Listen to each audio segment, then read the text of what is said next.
And it's a Texas-sized drama for Democrats with Stephen Colbert in the middle as early voting begins in the high-stakes primary contest for U.S. Senate.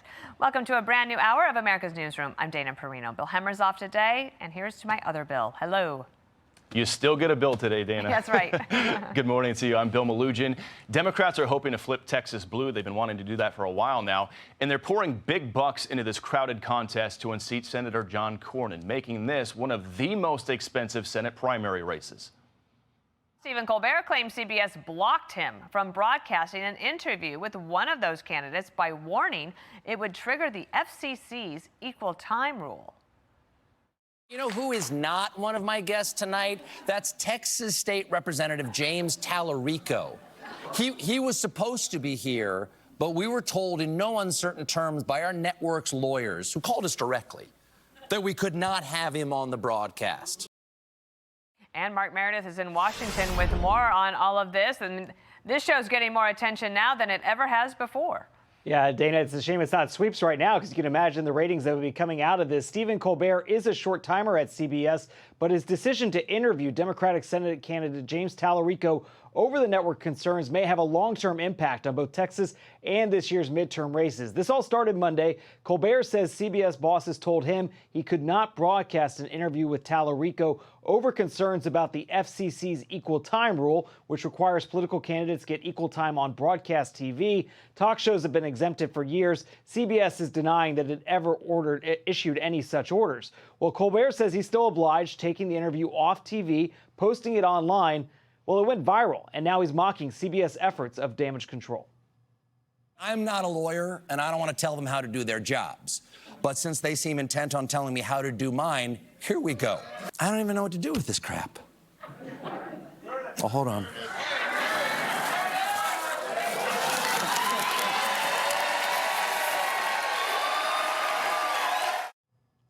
This TV drama is boosting Tallarico's campaign. It reports raising more than $2 million over the last 24 hours. Timing matters as early voting is underway in Texas. It's going to take all of us to pull off this feat of winning Texas, but it is doable. I'm seeing it on the ground. Tallarico's main opponent, Texas Congresswoman Jasmine Crockett, says she's too busy focusing on turnout instead of TV. It's notable she said that on television, but her comments come as Democrats vow to spend $30 million to flip the traditionally solid red state blue. A lot of people are like, there's no way Texas can do this. And I'm here to tell you that even on day one of early voting, we are exploding with participation right now. Republicans have a primary underway, too. Incumbent Senator John Cornyn is fighting for his political career against two challengers, Texas Attorney General Ken Paxton and Congressman Wesley Hunt. This race is getting a lot of attention among the GOP, but President Trump, who's aware of what's going on, has not made an endorsement in this contest. Dana. We're paying attention to all of it. Thanks, Mark. You bet. Well, Dana, for more on this, we are joined by former Speaker of the House, Kevin McCarthy. Mr. Speaker, good to see you. Good to see you. So Tallarico is spinning this whole thing as some sort of corporate ploy to try and silence him, while Crockett is saying it's giving him what he wanted. Take a listen. The most powerful politicians and the most powerful corporate executives are working together to sell out the First Amendment, to sell out our freedom of speech in order to protect their own power and their own wealth. The Late Show decided that this was the option, and I think that it was a good strategy. I think it probably gave my opponent the boost he was looking for. Well, she's probably right, because everybody's talking about it now. Give us your thoughts. Well, she is correct. What Colbert is really doing, he's playing in the Democratic primary, thinking he could determine the power for the Senate. And you have to understand this for your viewers.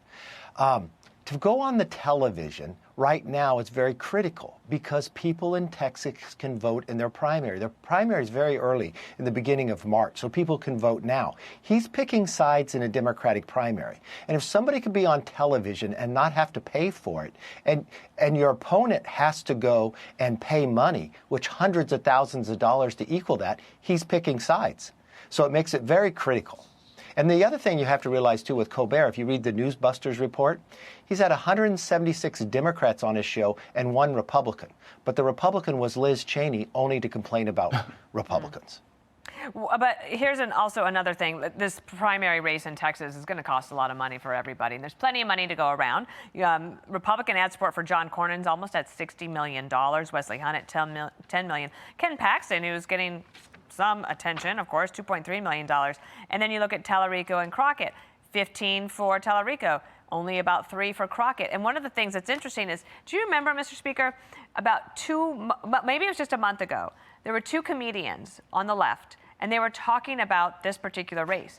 And they encouraged everybody not to give any money to Crockett. And then there was this outcry, and they apologized for saying that, even though they obviously believed that she would not help them win in that race. So something else is going on here where it's almost as if there are all these other outside factors trying to push into this race.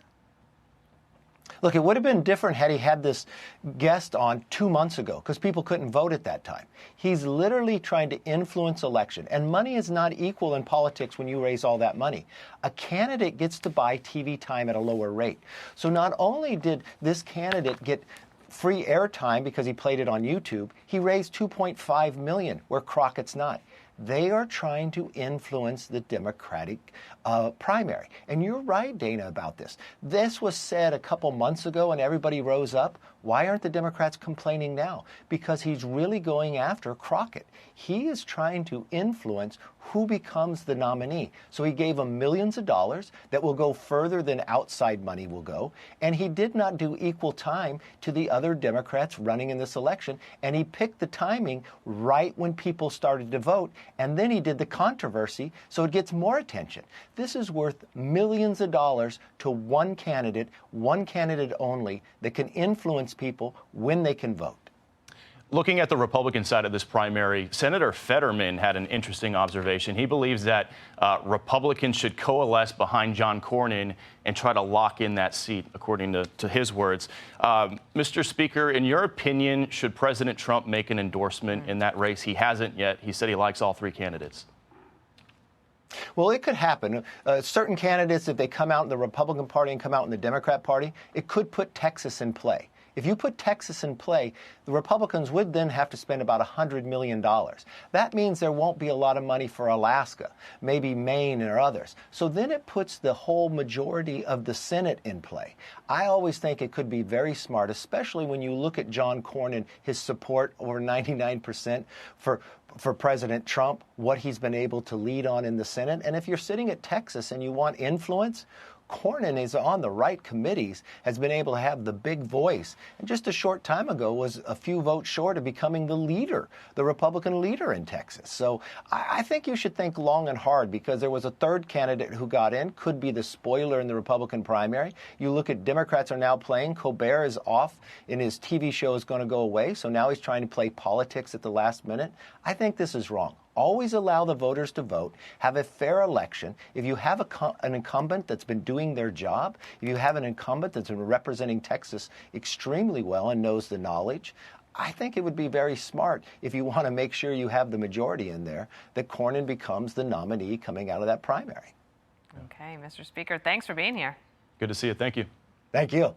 Hey everyone, I'm Emily Campagno. Catch me and my co-hosts Harris Faulkner and Kaylee McEnany on Outnumbered every weekday at 12 p.m. Eastern, or set your DVR. Also, don't forget to subscribe to the Fox News YouTube page for daily highlights.